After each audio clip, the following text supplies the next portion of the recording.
Listening ਦੇ ਵਿੱਚ ਬੱਚਿਆਂ ਦੀ ਸਭ ਤੋਂ ਵੱਡੀ ਗਲਤੀ ਇਹ ਹੈ, ਇਹ ਨਹੀਂ ਹੋ ਸਕਦਾ ਵੀ ਉਹ ਡਾਇਰੀ ਜਾਂ ਪੈਨ ਭੁੱਲ ਜੇ, ਬਟ ਸਭ ਤੋਂ ਪਹਿਲਾਂ ਆਪਾਂ ਇੰਪਰੂਵ ਕਰਨਾ ਹੈ ਰੀਡਿੰਗ। ਬੱਚਿਆਂ ਦੀ ਜਿਹੜੀ ਸਭ ਤੋਂ ਮੇਜਰ ਮਿਸਟੇਕ ਹੁੰਦੀ ਹੈ, ਉਹ ਮਿਸਟੇਕ ਕੀ ਹੁੰਦੀ ਹੈ? ਜੇ ਤੁਹਾਡੀ ਰਿਪੋਰਟ ਦੀ ਸਟਾਰਟਿੰਗ ਦੇ ਵਿੱਚ ਤੁਸੀਂ ਦੱਸਿਆ ਕੰਪੇਅਰ, ਤਾਂ ਓਵਰਵਿਊ ਦੇ ਵਿੱਚ ਕੀ ਆਏਗਾ? ਕੰਪੈਰੀਜ਼ਨ। अंग्रेजी विच गल करो बिना डरे बिना शर्माए। Download Josh talks English speaking app. ਸਤਿ ਸ਼੍ਰੀ ਅਕਾਲ ਜੀ, ਮੈਂ Satish Sachdeva, Oxford IELTS and immigration, Shri Ganganagar, Bathinda, Malerkotla, Amritsar and Sirsa ਵੱਲੋਂ ਇੱਕ ਬਹੁਤ ਵਧੀਆ ਇਨਫੋਰਮੇਸ਼ਨ ਬੱਚਿਆਂ ਨੂੰ ਦੇਣਾ ਚਾਹੁੰਦਾ ਹੈ ਕਿ IELTS ਯਾਨੀ ਕਿ ਆਇਲਸ ਦੇ ਵਿੱਚ ਕਿਵੇਂ 9 ਬੈਂਡ ਸਕੋਰ ਕੀਤਾ ਜਾ ਸਕਦਾ ਹੈ, ਲਿਸਨਿੰਗ ਦੇ ਵਿੱਚ, ਰੀਡਿੰਗ ਦੇ ਵਿੱਚ, ਰਾਈਟਿੰਗ ਦੇ ਵਿੱਚ ਤੇ ਸਪੀਕਿੰਗ ਦੇ ਵਿੱਚ। ਯੂਜੂਅਲੀ ਬੱਚੇ ਬਹੁਤ ਸਾਰੀਆਂ ਚੀਜ਼ਾਂ ਗਲਤ ਕਰਦੇ ਆ। ਈਵਨ ਆਈ ਸੇ ਕਿ ਉਹਨਾਂ ਨੂੰ ਜਿਹੜਾ ਸਿਖਾਇਆ ਜਾ ਰਿਹਾ ਹੁੰਦਾ ਹੈ ਉਹਦੇ ਵਿੱਚ ਵੀ ਬਹੁਤ ਸਾਰੀਆਂ ਗਲਤੀਆਂ ਹੈ। ਸ਼ੁਰੂ ਕਰਦਾ ਹਾਂ ਮੈਂ ਲਿਸਨਿੰਗ ਤੋਂ। ਲਿਸਨਿੰਗ ਦੇ ਵਿੱਚ ਬੱਚਿਆਂ ਦੀ ਸਭ ਤੋਂ ਵੱਡੀ ਗਲਤੀ ਇਹ ਹੈ ਵੀ ਉਹਨਾਂ ਨੂੰ ਇਹ ਲੱਗਦਾ ਹੈ ਕਿ ਉਹ ਲਿਸਨਿੰਗ ਦੇ ਵਿੱਚ ਤਾਂ 23, 24, 25, 26, 27 ਠੀਕ ਕਰ ਲੈਂਦੇ ਆ ਜਾਂ 30, 32 ਠੀਕ ਕਰ ਲੈਂਦੇ ਆ, ਯਾਨੀ ਕਿ 6, 6.5, 7 ਬੈਂਡ ਨਾਲੋਂ ਸੈਟਿਸਫਾਈਡ ਹੈ। ਪਹਿਲਾਂ ਤਾਂ ਆਪਦਾ ਇਹ ਸੈਟਿਸਫੈਕਸ਼ਨ ਖਤਮ ਕਰੋ, ਆਪਦੀ ਐਕਸਪੈਕਟੇਸ਼ਨ ਥੋੜੀ ਜੀ ਵੱਡੀ ਕਰੋ, ਬਹੁਤ ਜ਼ਰੂਰੀ ਹੈ। ਲਿਸਨਿੰਗ ਦੇ ਵਿੱਚ ਤੁਸੀਂ ਕਹਿੰਦੇ ਹੋ ਕਿ ਤੁਹਾਡੀ ਲਿਸਨਿੰਗ ਸਕਿੱਲਸ ਪੂਅਰ ਹੈ, ਯਾਨੀ ਕਿ ਤੁਹਾਨੂੰ ਸੁਣ ਨਹੀਂ ਰਿਹਾ ਵੀ ਉਹ ਕੀ ਬੋਲ ਰਿਹਾ ਹੈ, ਉਹ ਬਹੁਤ ਤੇਜ਼ ਬੋਲ ਰਿਹਾ ਹੈ। ਮੈਂ ਪੰਜਾਬੀ ਦੇ ਵਿੱਚ ਕੁਝ ਵੀ ਬਹੁਤ ਤੇਜ਼ ਬੋਲਾਂ ਕੀ ਤੁਹਾਨੂੰ ਸੁਣੂਗਾ ਨਹੀਂ? ਕਿ ਮੈਂ ਬਿਲਕੁਲ ਹੀ ਹੌਲੀ ਆਵਾਜ਼ ਦੇ ਵਿੱਚ ਬੋਲਾਂ, ਤੁਹਾਨੂੰ ਸੁਣੂਗਾ ਨਹੀਂ? ਬਿਲਕੁਲ ਸੁਣੂਗਾ, ਕਿਉਂਕਿ ਤੁਹਾਡੀ ਲਿਸਨਿੰਗ ਸਕਿੱਲਸ ਤਾਂ ਵਧੀਆ ਹੈ। ਬਟ ਦਾ ਪ੍ਰੋਬਲਮ ਇਜ਼ ਅਗਰ ਉਹੀ ਲਾਈਨ ਇੰਗਲਿਸ਼ ਦੇ ਵਿੱਚ ਆ ਜਾਂਦੀ ਹੈ, ਤੁਸੀਂ ਸੁਣ ਨਹੀਂ ਰਹੇ ਹੁੰਦੇ ਹੋ। ਸਭ ਤੋਂ ਪਹਿਲਾਂ ਤਾਂ ਬਿਨਾਂ ਕੁਐਸਚਨਸ ਤੋਂ, ਕੋਈ ਕੁਐਸਚਨ ਨਹੀਂ ਕਰਨਾ, ਸਿਰਫ ਸੁਣਨਾ ਹੈ ਉਹ ਕਹਿ ਕੀ ਰਿਹਾ ਹੈ। ਉਹ ਜਿਹੜਾ ਸੁਣਦੇ ਹੋ ਉਹਨੂੰ 3 ਪਾਰਟਸ ਦੇ ਵਿੱਚ ਡਿਵਾਈਡ ਕਰੋ: ਸਬਜੈਕਟ, ਵਰਬ, ਆਬਜੈਕਟ। ਸਬਜੈਕਟ ਦਾ ਮਤਲਬ ਕਰਨ ਵਾਲਾ, ਵਰਬ ਦਾ ਮਤਲਬ ਕੰਮ ਕੀ ਹੈ, ਆਬਜੈਕਟ ਦਾ ਮਤਲਬ ਹੋ ਕੀ ਰਿਹਾ ਹੈ, ਕਿੱਥੇ ਹੋ ਰਿਹਾ ਹੈ, ਕਿਉਂ ਹੋ ਰਿਹਾ ਹੈ, ਕਿਹਦੇ ਵਾਸਤੇ ਹੋ ਰਿਹਾ ਹੈ, ਕਿਹਦੇ ਲਈ ਹੋ ਰਿਹਾ ਹੈ। ਸੋ ਸੁਣਨਾ ਕਿਵੇਂ ਹੈ? ਫॉर एग्जांपल ਜੇ ਉਹ ਇੱਕ ਲਾਈਨ ਬੋਲ ਰਿਹਾ ਹੈ, Sandra has been going to beach to visit this thing and that, ਤਾਂ ਆਪਾਂ ਵੇਖਣਾ ਹੈ ਕੌਣ? ਸੈਂਡਰਾ। ਕਰੀ ਕੀ ਜਾਂਦੀ ਹੈ? ਵਿਜ਼ਿਟ ਕਰੀ ਜਾਂਦੀ ਹੈ। ਕਿੱਥੇ ਚੱਲੀ ਹੈ? ਬੀਚ ਤੇ ਚੱਲੀ ਹੈ। ਕਿਉਂ ਚੱਲੀ ਹੈ? ਆਪਦੀ ਫੈਮਿਲੀ ਵਾਸਤੇ ਚੱਲੀ ਹੈ। ਸਿਰਫ ਆਪਾਂ ਸੁਣ ਕੇ ਆਪਦੀ ਲਿਸਨਿੰਗ ਸਕਿੱਲਸ ਇੰਪਰੂਵ ਕਰਨੀ ਹੈ ਇੰਗਲਿਸ਼ ਦੀਆਂ। ਉਸ ਤੋਂ ਬਾਅਦ ਜਿਹੜੇ ਤੁਸੀਂ ਕੁਐਸਚਨਸ ਅਟੈਂਪਟ ਕਰਨੇ ਆ, for ਫਿਊ days only listening skill improve ਕਰਨੀ ਹੈ। ਜਦੋਂ ਕੁਐਸਚਨਸ ਅਟੈਂਪਟ ਕਰਨ ਲੱਗੋ, ਸਭ ਤੋਂ ਜ਼ਰੂਰੀ ਹੈ ਕਿ ਪਹਿਲਾਂ ਹੀ ਤੁਸੀਂ ਹਰ ਆਨਸਰ ਨੂੰ ਅਜ਼ਿਊਮ ਕਰੋ। ਅਜ਼ਿਊਮ ਦਾ ਮਤਲਬ ਫॉर एग्जांपल ਅਗਰ ਤੁਸੀਂ MCQs ਕਰ ਰਹੇ ਹੋ, 4 ਆਪਸ਼ਨ ਦਿੱਤੇ ਹੋਏ ਹੈ। ਆਪਸ਼ਨ ਨੰਬਰ 1 ਪਹਿਲਾ ਕੁਐਸਚਨ ਹੈਗਾ Sandra ਫॉरगेट to bring. Option number 1 ਹੈ ਟਾਵਲ। ਆਪਸ਼ਨ ਨੰਬਰ 2 ਹੈ ਗੋਗਲਸ। ਆਪਸ਼ਨ ਨੰਬਰ 3 ਹੈ ਪੈਨ। ਆਪਸ਼ਨ ਨੰਬਰ 4 ਹੈ ਡਾਇਰੀ। ਤੁਸੀਂ ਸੁਣ ਰਹੇ ਸੀਗੇ ਵੀ ਉਹ ਜਿਹੜੀ ਕਨਵਰਸੇਸ਼ਨ ਚੱਲ ਰਹੀ ਸੀ ਸੈਂਡਰਾ ਦੇ ਬਾਰੇ ਚੱਲ ਰਹੀ ਸੀ, ਤੇ ਸੈਂਡਰਾ ਨੇ ਬੀਚ ਤੇ ਜਾਣਾ ਹੈ। ਸੈਂਡਰਾ ਕੀ ਭੁੱਲ ਸਕਦੀ ਹੈ? ਆਬਵੀਅਸਲੀ ਟਾਵਲ ਜਾਂ ਸਨਗਲਾਸਿਸ ਯਾਨੀ ਕਿ ਗੋਗਲਸ। ਇਹ ਨਹੀਂ ਹੋ ਸਕਦਾ ਵੀ ਉਹ ਡਾਇਰੀ ਜਾਂ ਪੈਨ ਭੁੱਲ ਜੇ। ਉਹਨਾਂ ਦੋਨੋਂ ਚੋਂ ਇੱਕ ਆਪਸ਼ਨ ਹੈ। ਮੈਂ ਟਿਕ ਕਰਤਾ ਸਨਗਲਾਸਿਸ ਜਾਂ ਗੋਗਲਸ, ਜੋ ਵੀ ਆਪਸ਼ਨ ਦੇ ਰੱਖਿਆ ਸਨਗਲਾਸਿਸ। ਹਾਂ, ਮੈਂ ਜਾਣਦਾ ਜਦੋਂ ਲਿਸਨਿੰਗ ਚੱਲੇਗੀ ਮਾਈਟ ਵੀ ਹੋ ਸਕਦਾ ਹੈ ਮੈਂ ਗਲਤ ਹੋਵਾਂ, ਬਟ ਇਸ ਅਜ਼ੰਪਸ਼ਨ ਨੇ ਇੱਕ ਗੱਲ ਮੇਰੇ ਦਿਮਾਗ ਦੇ ਵਿੱਚ ਕਲੀਅਰ ਕਰਤੀ ਕਿ ਪਿਕਚਰ ਕੀ ਹੋਣ ਵਾਲੀ ਹੈ। ਐਵੇਂ ਹੀ ਅਜ਼ੰਪਸ਼ਨ ਤੁਸੀਂ ਫਿਲ ਇਨ ਦਾ ਬਲੈਂਕਸ ਦੇ ਵਿੱਚ ਲਾ ਸਕਦੇ ਹੋ। ਤੁਸੀਂ ਉਹ ਲਾਈਨ ਪੜੋਗੇ, ਮੈਂ ਵੇਖਿਆ ਬਹੁਤ ਸਾਰੇ ਬੱਚੇ ਸਿਰਫ ਉਹਨੂੰ ਰੀਡ ਕਰ ਰਹੇ ਹੁੰਦੇ ਤੇ ਪੈਨਸਲ ਘਸਾ ਰਹੇ ਹੁੰਦੇ ਤੇਜ਼। ਪੈਨਸਲ ਘਸਾਉਣ ਦਾ ਕੋਈ ਫਾਇਦਾ ਨਹੀਂ ਹੈ। ਬਹੁਤ ਵਧੀਆ ਹੈ ਉਹ ਕੁਐਸਚਨ ਨੂੰ ਪੜ੍ਹ ਕੇ ਇਹ ਅਜ਼ਿਊਮ ਕਰੋ ਵੀ ਇਹਦੇ ਵਿੱਚ ਕੀ ਫਿੱਟ ਹੋ ਸਕਦਾ ਹੈ, ਕਿਉਂਕਿ ਜਿਹੜੀ ਵੀ ਗੱਲ ਉਹਦੇ ਵਿੱਚ ਹੁੰਦੀ ਹੈ ਉਹ ਕੋਈ ਕੁਐਸਚਨ ਨਹੀਂ ਹੈ, ਉਹ ਇੱਕ ਕਨਵਰਸੇਸ਼ਨ ਹੈ, ਈਜ਼ੀ ਜੀ ਕਨਵਰਸੇਸ਼ਨ ਜਿਹੜੀ ਸਮਾਜ ਦੇ ਵਿੱਚ ਹੁੰਦੀ ਹੈ। ਸੋ ਦਾ ਕੀ ਟੂ ਸੋਲਵ ਲਿਸਨਿੰਗ, ਸਭ ਤੋਂ ਪਹਿਲਾਂ ਆਪਦੀ ਲਿਸਨਿੰਗ ਸਕਿੱਲਸ ਇੰਪਰੂਵ ਕਰੋ। ਦੂਜੀ ਚੀਜ਼, ਅਜ਼ਿਊਮ ਕਰੋ ਹਰ ਕੁਐਸਚਨ ਦਾ ਆਨਸਰ, ਚਾਹੇ ਉਹ ਮੈਪ ਕਿਉਂ ਨਹੀਂ।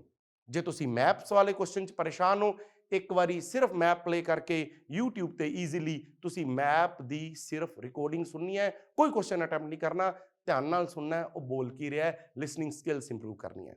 ਅਗਲੀ ਵਾਰੀ ਜਦੋਂ ਕੋਈ ਵੀ ਮੈਪ ਕਰਨ ਲੱਗੋ, ਅਜ਼ਿਊਮ ਕਰਨਾ ਹੈ ਵਾਸ਼ਰੂਮ ਇੱਧਰ ਹੈ, ਮੇਨ ਆਫਿਸ ਇੱਧਰ ਹੈ, ਅਕਾਊਂਟੈਂਸੀ ਆਫਿਸ ਇੱਧਰ ਹੈ। Simple is that. ਹੁਣ ਮੈਂ ਮੂਵ ਹੋਣਾ ਰੀਡਿੰਗ ਵੱਲ। ਰੀਡਿੰਗ ਸਭ ਤੋਂ ਈਜ਼ੀ, ਲਿਸਨਿੰਗ ਤੋਂ ਵੀ ਜ਼ਿਆਦਾ ਈਜ਼ੀ। ਕਿਉਂ ਈਜ਼ੀ? ਕਿਉਂਕਿ ਲਿਸਨਿੰਗ ਦੇ ਵਿੱਚ ਉਹ ਸਕ੍ਰਿਪਟ ਜਿਹੜੀ ਪਲੇ ਹੋ ਰਹੀ ਹੈ ਉਹ ਦੁਬਾਰੇ ਨਹੀਂ ਚੱਲੇਗੀ, ਬਟ ਰੀਡਿੰਗ ਦੇ ਵਿੱਚ ਉਹ ਜਿਹੜੀ ਸਕ੍ਰਿਪਟ ਲਿਖੀ ਹੋਈ ਹੈ ਉਹ ਤੁਸੀਂ 4 ਵਾਰ ਪੜ੍ਹ ਸਕਦੇ ਹੋ। ਜੀ ਹਾਂ, ਤੁਹਾਨੂੰ ਜੇ ਐਵੇਂ ਲੱਗਦਾ ਹੈ ਵੀ ਇੰਨਾ ਟਾਈਮ ਕਿੱਥੇ ਹੈ, ਬਿਲਕੁਲ ਸਹੀ ਗੱਲ ਹੈ। ਜੇ ਅੱਜ ਤੁਸੀਂ 10 ਕਿਲੋਮੀਟਰ ਭੱਜਣੇ ਹੈ, ਤੁਹਾਡੇ ਤੋਂ ਨਹੀਂ ਭੱਜੇ ਜਾਣਗੇ। ਮੈਨੂੰ ਪਤਾ ਹੈ ਇਹ ਘੰਟੇ ਦੇ ਵਿੱਚ ਸ਼ਾਇਦ 2 3 4 ਕਿਲੋਮੀਟਰ ਦੀ ਵਾਕ ਹੋ ਜੇ, ਬਟ ਜੇ ਤੁਸੀਂ ਰੋਜ਼ ਇਹ ਵਾਕ ਕਰੋਗੇ 100% ਤੁਹਾਡੀ ਸਪੀਡ ਇੰਪਰੂਵ ਹੋਏਗੀ। ਪ੍ਰੈਕਟਿਸ ਹੁੰਦੀ ਹੈ ਸਪੀਡ ਇੰਪਰੂਵ ਕਰਨ ਦੀ, ਕਦੇ ਵੀ ਪ੍ਰੈਕਟਿਸ ਗਲਤ ਦੀ ਨਹੀਂ ਹੁੰਦੀ। ਤੁਸੀਂ ਗਲਤੀਆਂ ਦੀ ਪ੍ਰੈਕਟਿਸ ਕਰ ਰਹੇ ਹੋ। ਸੋ ਰੀਡਿੰਗ ਕਿਵੇਂ ਕਰਨੀ ਹੈ, ਰੀਡਿੰਗ ਦੇ ਅਲੱਗ-ਅਲੱਗ ਤਰੀਕੇ ਦੇ ਜਿਹੜੇ ਕੁਐਸਚਨਸ ਹੈ, ਟਰੂ ਫਾਲਸ ਨੋਟ ਗਿਵਨ ਕਿਵੇਂ ਕਰਨੇ ਹੈ, ਹੈਡਿੰਗਸ ਕਿਵੇਂ ਕਰਨੀ ਹੈ, ਫਿਲ ਇਨ ਦਾ ਬਲੈਂਕਸ ਕਿਵੇਂ ਕਰਨੇ ਹੈ, ਇਹਨਾਂ ਸਭ ਲਈ ਇੱਕ ਬਹੁਤ ਵਧੀਆ ਸਕਿੱਲਸ ਹੈ। ਬਟ ਸਭ ਤੋਂ ਪਹਿਲਾਂ ਆਪਾਂ ਇੰਪਰੂਵ ਕਰਨਾ ਹੈ ਰੀਡਿੰਗ, ਯਾਨੀ ਕਿ ਪੜ੍ਹਨਾ। ਪੜ੍ਹਨਾ ਕਿਵੇਂ ਹੈ? ਪਹਿਲੀ ਲਾਈਨ ਪੜ੍ਹੀ, ਕੌਣ ਕਰ ਰਿਹਾ ਹੈ ਯਾਨੀ ਕਿ ਸਬਜੈਕਟ, ਕੀ ਕਰ ਰਿਹਾ ਹੈ ਯਾਨੀ ਕਿ ਵਰਬ, ਕਿੱਥੇ ਕਰ ਰਿਹਾ ਹੈ ਇਨ ਦਾ, ਕਿਹਦੇ ਲਈ ਕਰ ਰਿਹਾ ਹੈ ਫॉर ਹਿਜ਼। ਆਰਾਮ ਨਾਲ ਪਹਿਲਾਂ ਆਪਦੇ ਆਪ ਨੂੰ ਬਹੁਤ ਸਲੋ ਕਰਕੇ ਆਪਦੀ ਰੀਡਿੰਗ ਸਕਿੱਲਸ ਨੂੰ ਇੰਪਰੂਵ ਕਰੋ। ਉਹਦੇ ਵਿੱਚ ਜਿਹੜੇ ਡਿਫਰੈਂਟ ਟਾਈਪ ਦੇ ਕੁਐਸਚਨਸ ਹੈ, ਸਭ ਨੂੰ ਹੈਂਡਲ ਕਰਨ ਦਾ, ਟੈਕਲ ਕਰਨ ਦਾ, ਸੋਲਵ ਕਰਨ ਦਾ, ਨੇਲ ਕਰਨ ਦਾ ਅਲੱਗ-ਅਲੱਗ ਤਰੀਕਾ ਹੈ। ਉਹ ਤਰੀਕਾ ਕੀ ਹੈ? ਬੜਾ ਸਿੰਪਲ ਹੈ। ਜਿਵੇਂ ਕਿ ਟਰੂ ਫਾਲਸ ਨੋਟ ਗਿਵਨ ਦੇ ਵਿੱਚ ਆਪਾਂ ਕੁਐਸਚਨ ਪੜਿਆ, ਕੁਐਸਚਨ ਦੇ ਵਿੱਚ ਜਿਹੜੀ ਵੀ ਲਾਈਨ ਹੈ, ਕੌਣ ਕਰ ਰਿਹਾ ਹੈ, ਕਿਵੇਂ ਕਰ ਰਿਹਾ ਹੈ, ਕਿੱਥੇ ਕਰ ਰਿਹਾ ਹੈ, ਕਿਉਂ ਕਰ ਰਿਹਾ ਹੈ, ਉਹ ਸੇਮ ਲਾਈਨ ਉਦਾਂ ਦੀ ਜਿਹੜੀ ਤੁਹਾਨੂੰ ਪੈਸੇਜ ਦੇ ਵਿੱਚ ਲੱਗੀ ਹੈ, ਉਹ ਪੈਸੇਜ ਦੇ ਵਿੱਚ ਮੈਚ ਕਰਕੇ ਦੇਖ ਲਓ। ਕੌਣ ਕਰ ਰਿਹਾ ਹੈ ਸੇਮ ਹੈ, ਕਿਵੇਂ ਕਰ ਰਿਹਾ ਹੈ ਸੇਮ ਹੈ, ਕਿੱਥੇ ਕਰ ਰਿਹਾ ਹੈ ਸੇਮ ਹੈ, ਕਿਉਂ ਕਰ ਰਿਹਾ ਹੈ ਸੇਮ ਹੈ। ਅਗਰ ਉਹ ਸਾਰਾ ਕੁਝ ਸੇਮ ਹੈ ਫਿਰ ਤਾਂ ਉਹ ਟਰੂ ਹੈ।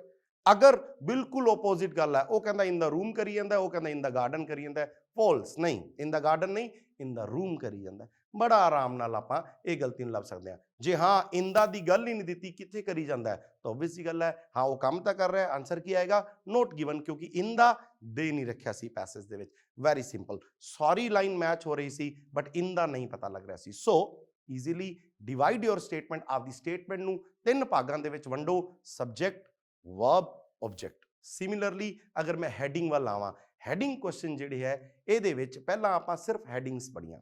ਫॉर एग्जाम्पल एक हेडिंग है guidelines given by the BCCI, second heading है व्हाई मैस हैपेंड। मैं ये सारियां हैडिंगां 8 हैडिंगां पहला पढ़ना है। Guidelines given by the BCCI, ये हैडिंग पढ़ी तो मैनू पता लग गया भी अगे कोई एक पैराग्राफ आएगा जिहदे विच गाइडलाइंस होणगियां। मैं ये वर्ड मैच नहीं करूंगा गाइडलाइंस, मैं ये वर्ड मैच नहीं करूंगा BCCI, मैं भालूंगा भी किहड़ियां गाइडलाइंस है। कोई मास्क लाण नूं आख्या है, रोज नहा के आण नूं आख्या है, किसी नाल बोलण नूं नहीं आख्या, दूरी मेनटेन करन नूं आख्या है। मैं आ चीज़ां भालूंगा। मैं आराम नाल एक हैडिंग पढ़ के अज्यूम कर सकदा है कि गाइडलाइंस किहड़ियां दित्तियां होईयां। वाई मैस हैपेंड, मैं आराम नाल अज्यूम कर सकदा है भी किते ना किते मैस होण वाली है, तो अगे जाके मैनूं पता लग जाएगा। ਇਹ ਤੋਂ ਬਾਅਦ ਜਿਹੜਾ ਤੀਸਰਾ ਪਾਰਟ ਆਂਦਾ ਹੈ ਤੁਹਾਡਾ, ਉਹ ਹੈ writing. Writing task 1, writing task 2। Writing task 1 ਦੇ ਵਿੱਚ ਬੱਚਿਆਂ ਦੀ ਜਿਹੜੀ ਸਭ ਤੋਂ ਮੇਜਰ ਮਿਸਟੇਕ ਹੁੰਦੀ ਹੈ, ਉਹ ਮਿਸਟੇਕ ਕੀ ਹੁੰਦੀ ਹੈ? ਉਹ ਉਹਨੂੰ ਡਿਸਕ੍ਰਾਈਬ ਇਮੇਜ ਸਮਝ ਲੈਂਦੇ ਆ। ਜੀ ਹਾਂ, ਤੁਸੀਂ YouTube ਕਰਕੇ ਦੇਖਿਓ ਡਿਸਕ੍ਰਾਈਬ ਇਮੇਜ ਕੀ ਹੁੰਦੀ ਹੈ। ਡਿਸਕ੍ਰਾਈਬ ਇਮੇਜ ਦਾ ਮਤਲਬ ਇਮੇਜ ਨੂੰ ਡਿਸਕ੍ਰਾਈਬ ਕਰਨਾ। It is crystal clear, the rendered bar graph, the given bar graph, ਇਹ ਸਾਰੀਆਂ ਲਾਈਨਾਂ ਜਿਹੜੀਆਂ ਹੈਗੀਆਂ ਇਹ ਡਿਸਕ੍ਰਾਈਬ ਇਮੇਜ ਦੀਆਂ ਹੈ। ਆਪਾਂ ਰਿਪੋਰਟ ਬਣਾਉਣੀ ਹੈ। ਰਿਪੋਰਟ ਰਾਈਟਿੰਗ ਕਿਵੇਂ ਹੁੰਦੀ ਹੈ? ਸ਼ੁਰੂਆਤ ਤੁਹਾਡੀ ਇਸ ਤਰੀਕੇ ਨਾਲ ਹੋਣੀ ਚਾਹੀਦੀ ਹੈ, ਦਾ ਰਿਪੋਰਟ ਰੀਪ੍ਰੈਜ਼ੈਂਟਸ। ਰਿਪੋਰਟ ਕੀ ਰੀਪ੍ਰੈਜ਼ੈਂਟ ਕਰਦੀ ਹੈ? ਫਿਰ ਉਹ ਚੇਂਜਸ ਦੱਸ ਰਹੀ ਹੈ। ਚੇਂਜਸ ਦਾ ਮਤਲਬ 1970 ਤੋਂ ਲੈ ਕੇ 2000 ਤੱਕ ਕੁਝ ਹੋਇਆ ਤਾਂ ਉਹ ਚੇਂਜਸ ਦੱਸ ਰਹੀ। ਕਿਹਦੇ ਵਿੱਚ ਚੇਂਜਸ ਹੋਏ ਹੈ? ਕਿਹਦੇ ਵਿੱਚ ਚੇਂਜਸ ਹੋਇਆ ਹੈ? ਈਟਿੰਗ ਬਰਗਰ ਟ੍ਰੈਂਡ ਦੇ ਵਿੱਚ ਚੇਂਜਸ ਹੋਇਆ ਹੈ। Number of people who attempt something ਦੇ ਵਿੱਚ ਚੇਂਜਸ ਹੋਇਆ ਹੈ। ਸੇਲਸ ਦੇ ਵਿੱਚ ਚੇਂਜਸ ਹੋਇਆ ਹੈ। ਤੋ ਦਾ ਰਿਪੋਰਟ ਚੇਂਜਸ ਸ਼ੁਰੂ ਹੀ ਇਸ ਤਰੀਕੇ ਨਾਲ ਕਰਾਂਗੇ। ਕੰਪੇਅਰ ਕਰੀ ਜਾਂਦੀ ਹੈ, ਦਾ ਰਿਪੋਰਟ ਕੰਪੇਅਰਸ, ਸ਼ੁਰੂ ਹੀ ਇਸ ਤਰੀਕੇ ਨਾਲ ਕਰਾਂਗੇ। Writing task 1। ਰਾਈਟਿੰਗ ਟਾਸਕ 1 ਦੇ ਵਿੱਚ ਬੱਚਿਆਂ ਦੀ ਸਭ ਤੋਂ ਵੱਡੀ ਗਲਤੀ ਇਹ ਹੁੰਦੀ ਹੈ ਕਿ ਉਹ ਸਮਝ ਜਾਂਦੇ ਹੈ ਕਿ ਇਹ ਡਿਸਕ੍ਰਾਈਬ ਇਮੇਜ ਹੈ। ਇਸੇ ਕਰਕੇ ਜ਼ਿਆਦਾਤਰ ਇੰਸਟੀਟਿਊਟਸ ਦੇ ਵਿੱਚ ਬੱਚੇ ਸ਼ੁਰੂ ਕਿਤੇ ਤੋਂ ਕਰਦੇ ਹੈ, ਦਾ ਗਿਵਨ ਪਾਈ ਚਾਰਟ, ਦਾ ਰੈਂਡਰਡ ਬਾਰ ਗ੍ਰਾਫ, ਦਾ ਪ੍ਰੈਜ਼ੈਂਟਡ, ਦਾ ਸਪਲਾਈਡ। ਇਹਦਾ ਮਤਲਬ ਹੈ ਜਿਹੜਾ ਦਿੱਤਾ ਹੋਇਆ ਮੈਨੂੰ ਬਾਰ ਗ੍ਰਾਫ ਹੈ, you are ਡਿਸਕ੍ਰਾਈਬਿੰਗ the image. Describe image ਨੂੰ ਤੁਸੀਂ YouTube ਤੇ ਚੈੱਕ ਕਰੋ, ਤੁਹਾਨੂੰ ਪਤਾ ਲੱਗੂਗਾ ਡਿਸਕ੍ਰਾਈਬ ਇਮੇਜ ਕੀ ਹੁੰਦਾ ਹੈ। ਇਹ ਟਾਸਕ ਹੈਗਾ ਰਿਪੋਰਟ ਰਾਈਟਿੰਗ, ਯਾਨੀ ਕਿ ਤੁਸੀਂ ਰਿਪੋਰਟ ਲਿਖਣੀ ਹੈ, ਨਾ ਕਿ ਇਮੇਜ ਡਿਸਕ੍ਰਾਈਬ ਕਰਨੀ ਹੈ। ਗਲਤੀ ਨਾਲ ਵੀ ਨਹੀਂ ਲਿਖਣਾ ਹੈ। It is crystal clear, it can be scene, it is presented, it is apparent. ਇਹ ਸਾਰੇ ਸ਼ਬਦ ਕੀ ਦੱਸ ਰਹੇ ਹੈ ਕਿ ਇਹ ਕਲੀਅਰ, ਇਹ ਦਿਖ ਰਿਹਾ ਹੈ, ਪ੍ਰਾਈਮਾ ਫੇਸੀਆ, ਪ੍ਰਥਮ ਦ੍ਰਿਸ਼ਟਿਆ। ਗਲਤ ਹੈ, ਤੁਸੀਂ ਡਿਸਕ੍ਰਾਈਬ ਇਮੇਜ ਕਰ ਰਹੇ ਹੋ। ਰਿਪੋਰਟ ਰਾਈਟਿੰਗ ਦੀ ਸ਼ੁਰੂਆਤ ਕਿਵੇਂ ਹੋਣੀ ਚਾਹੀਦੀ ਹੈ? ਦਾ ਰਿਪੋਰਟ ਕੰਪੇਅਰਸ ਜਾਂ ਫਿਰ ਦਾ ਰਿਪੋਰਟ ਰੀਪ੍ਰੈਜ਼ੈਂਟਸ ਦਾ ਚੇਂਜਸ। ਕੰਪੇਅਰਸ ਦਾ ਮਤਲਬ ਅਗਰ ਉਹ ਸੇਲਸ ਕੰਪੇਅਰ ਕਰ ਰਹੀ ਹੈ ਤਾਂ sales, The report compares the proportion of people who participated in training. ਤਾਂ ਕੀ ਕੰਪੇਅਰ ਕਰ ਰਹੀ ਹੈ? proportion of people, ਜਿਨ੍ਹਾਂ ਨੇ ਕੀ ਕੀਤਾ ਸੀਗਾ? ਪਾਰਟਿਸਿਪੇਟ ਕੀਤਾ ਸੀ ਟ੍ਰੇਨਿੰਗ ਦੇ ਵਿੱਚ। ਅਗਰ ਉਹ ਚੇਂਜਸ ਦੀ ਗੱਲ ਆ ਰਹੀ ਹੈ ਤਾਂ ਕੀ ਆਏਗਾ? The report compares the number of people who participated in training and represents the changes that took place in these figures from 1990 to 2010, यानी कि changes। ਇਹ ਪਰਫੈਕਟ ਇੰਟਰੋਡਕਸ਼ਨ ਹੈ। ਉਸ ਤੋਂ ਬਾਅਦ ਆਪਾਂ ਆਨੇ ਆ ਸਹੀ ਚੀਜ਼ ਜਿਹੜੀ ਹੈਗੀ ਸਭ ਤੋਂ ਵਧੀਆ, ਉਹ ਹੈ ਓਵਰਵਿਊ। ਜੇ ਤੁਹਾਡੀ ਰਿਪੋਰਟ ਦੀ ਸਟਾਰਟਿੰਗ ਦੇ ਵਿੱਚ ਤੁਸੀਂ ਦੱਸਿਆ ਕੰਪੇਅਰ, ਤਾਂ ਓਵਰਵਿਊ ਦੇ ਵਿੱਚ ਕੀ ਆਏਗਾ? ਕੰਪੈਰੀਜ਼ਨ, ਯਾਨੀ ਕਿ biggest, lowest, highest, lowest, smallest, ਯਾਨੀ ਕਿ ਇਦਾਂ ਦੀ ਚੀਜ਼ਾਂ। ਜੇ ਚੇਂਜਸ ਦੱਸਿਆ ਇਨਕਰੀਜ਼, ਡਿਕਰੀਜ਼, ਲੋਐਸਟ, ਸਮੋਲੈਸਟ ਦਾ ਮਤਲਬ ਤੁਸੀਂ ਕੰਪੈਰੀਜ਼ਨ ਕਰੀ ਜਾਂਦੇ ਹੋ। ਸਭ ਤੋਂ ਸੇਲ ਘੱਟ ਕਿਹੜੇ ਈਅਰ ਸੀ, ਸਭ ਤੋਂ ਸੇਲ ਜ਼ਿਆਦਾ ਕਿਹੜੇ ਈਅਰ ਸੀਗੀ, ਸੇਲ ਅਗਰ ਵੱਧ ਰਹੀ ਹੈ ਤਾਂ ਤੁਸੀਂ ਦੱਸ ਰਹੇ ਹੋ ਚੇਂਜਸ ਕੀ ਆਏ ਹੈ। ਤਾਂ ਉਸ ਤਰੀਕੇ ਦਾ ਤੁਹਾਡਾ ਰਾਈਟਿੰਗ ਟਾਸਕ 1 ਹੋਣਾ ਚਾਹੀਦਾ ਹੈ। ਅੱਗੇ ਵਾਲਾ ਜਿਹੜਾ ਬੋਡੀ ਪੈਰਾਗ੍ਰਾਫ ਆਉਣਾ ਚਾਹੀਦਾ, ਕਲੀਅਰ ਹੋਣਾ ਚਾਹੀਦਾ ਹੈ ਕਿ ਤੁਸੀਂ ਡਾਟਾ ਦੱਸ ਕਿਹਦੇ ਬਾਰੇ ਰਹੇ ਹੋ। ਬਹੁਤ ਵਾਰੀ ਤਾਂ ਤੁਸੀਂ ਸਹੀ ਮਾਇਨੇ ਦੇ ਵਿੱਚ ਕਿਹਦੀ ਪਰਸੈਂਟੇਜ ਹੈ ਉਹ ਸਹੀ ਨਹੀਂ ਦੱਸ ਪਾ ਰਹੇ, ਕਿਹਦਾ ਨੰਬਰ ਹੈ ਉਹ ਸਹੀ ਨਹੀਂ ਦੱਸ ਪਾ ਰਹੇ। ਨੰਬਰ ਆਫ ਪੀਪਲ ਹੈ ਤਾਂ ਨੰਬਰ ਆਫ ਪੀਪਲ ਹੋਣਾ ਚਾਹੀਦਾ ਹੈ। ਪ੍ਰਪੋਰਸ਼ਨ ਆਫ ਮੈਨ ਵੀਮੈਨ ਹੈ ਤਾਂ ਪ੍ਰਪੋਰਸ਼ਨ ਆਫ 47% ਮੈਨ। ਇਹਦੇ ਵਿੱਚ ਬਹੁਤ ਵੱਡੀ ਗਲਤੀ ਅਮੂਮਨ ਬੱਚੇ ਕਰਦੇ ਹੈ, ਇਹ ਧਿਆਨ ਰੱਖਣਾ ਹੈ। ਰਾਈਟਿੰਗ ਟਾਸਕ 2 ਦੇ ਵਿੱਚ ਟਾਸਕ ਨੂੰ ਸਮਝਣਾ ਬੜਾ ਜ਼ਰੂਰੀ ਹੈ। ਜੇ ਤੁਸੀਂ ਟਾਸਕ ਨਹੀਂ ਸਮਝੇ ਤਾਂ ਬਹੁਤ ਵੱਡੀ ਗਲਤੀ ਕਰਨ ਜਾ ਰਹੇ ਹੋ। ਉਹ ਟਾਸਕ ਦੇ ਵਿੱਚ ਫॉर ਐਗਜ਼ਾਮਪਲ ਉਹ ਕਹਿੰਦਾ ਹੈ ਕਿ all men and women can participate equally or can perform equally in all jobs. Do you agree or disagree? या to what extent do you agree or disagree? ਜ਼ਿਆਦਾਤਰ ਬੱਚਿਆਂ ਨੂੰ ਸਿਰਫ to what extent ਜਾਂ ਫਿਰ do you ਇਹਦੇ ਵਿੱਚ ਹੀ ਫਰਕ ਦੱਸਿਆ ਜਾਂਦਾ ਹੈ, ਇਹਦਾ ਕੋਈ ਲੈਣਾ ਦੇਣਾ ਨਹੀਂ ਹੈ। ਗੱਲ ਹੈ, ਮੈਂ ਦੁਬਾਰੇ ਕੁਐਸਚਨ ਰਿਪੀਟ ਕਰ ਰਿਹਾ, all men and women can perform equally in all jobs। ਸਹਿਮਤ ਹੋ ਜਾਂ ਨਹੀਂ ਸਹਿਮਤ ਹੋ? ਮੈਂ ਇਹਦੇ ਨਾਲ ਸਹਿਮਤ ਨਹੀਂ ਹਾਂ। ਇਹਦੇ ਵਿੱਚ ਬਹੁਤ ਸਾਰੇ ਬੱਚੇ ਕਰਨ ਕੀ ਲੱਗ ਜਾਂਦੇ ਆ, ਜੈਂਡਰ ਇਕੁਐਲਿਟੀ ਦੀ ਗੱਲਾਂ ਕਰਨਗੇ, ਯਾਨੀ ਕਿ ਬੰਦੇ ਤੇ ਬੁੜੀਆਂ ਇੱਕੋ ਵਰਗੇ ਆ। ਕਿਉਂ ਗਲਤ ਕਹਿ ਰਹੇ ਹੋ? ਅੱਜ ਕੱਲ ਤਾਂ ਬੁੜੀਆਂ ਡਰਾਈਵਿੰਗ ਲਾਇਸੈਂਸ ਵੀ ਮਿਲ ਗਿਆ, ਵੋਟ ਦਾ ਅਧਿਕਾਰ ਮਿਲ ਗਿਆ, ਆਰਮੀ ਚ ਆ ਗਈਆਂ। ਇਹ ਤਾਂ ਕੁਐਸਚਨ ਹੀ ਨਹੀਂ ਹੈ। ਕੁਐਸਚਨ ਪਰਫਾਰਮੈਂਸ ਦੇ ਨਾਲ ਰਿਲੇਟਡ ਹੈ ਕਿ ਇਹਨਾਂ ਦੀ ਪਰਫਾਰਮੈਂਸ ਇਕੁਅਲ ਹੈ ਕਿ ਨਾਲ all ਜੌਬਸ ਹੈ। all ਨੂੰ ਕਿਵੇਂ ਇਗਨੋਰ ਕਰਤਾ? ਬਿਲਕੁਲ ਵੀ ਇਗਨੋਰ ਨਹੀਂ ਕਰ ਸਕਦੇ all ਜੌਬਸ। ਤਾਂ all ਜੌਬਸ ਦੇ ਵਿੱਚ ਨਹੀਂ ਕਰ ਸਕਦੇ। ਜਿੱਥੇ ਜ਼ੋਰ ਜ਼ਿਆਦਾ ਲੱਗਣਾ ਹੈ ਉੱਥੇ ਮੈਨ ਜ਼ਿਆਦਾ ਵਧੀਆ ਪਰਫਾਰਮ ਕਰਨਗੇ। ਫॉर ਐਗਜ਼ਾਮਪਲ ਜਿਵੇਂ ਮਾਈਨਿੰਗ ਦੇ ਵਿੱਚ ਭਾਰੀਆਂ ਮਸ਼ੀਨਰੀਆਂ ਚਲਾਉਣੀਆਂ ਹੈ, ਜਿੱਥੇ ਦਿਮਾਗ ਸੌਫਟ ਚਾਹੀਦਾ ਹੈ, ਬਿਹੇਵੀਅਰ ਸੌਫਟ ਚਾਹੀਦਾ ਹੈ, ਉੱਥੇ ਵੀਮਨ ਜ਼ਿਆਦਾ ਵਧੀਆ ਕੰਮ ਕਰਨਗੀਆਂ। ਜਿਵੇਂ ਕਿੰਡਰਗਾਰਟਨ, ਰਿਸੈਪਸ਼ਨਿਸਟ, ਜਿੱਥੇ ਸੌਫਟ ਬਿਹੇਵੀਅਰ ਕਰਨਾ ਹੈ।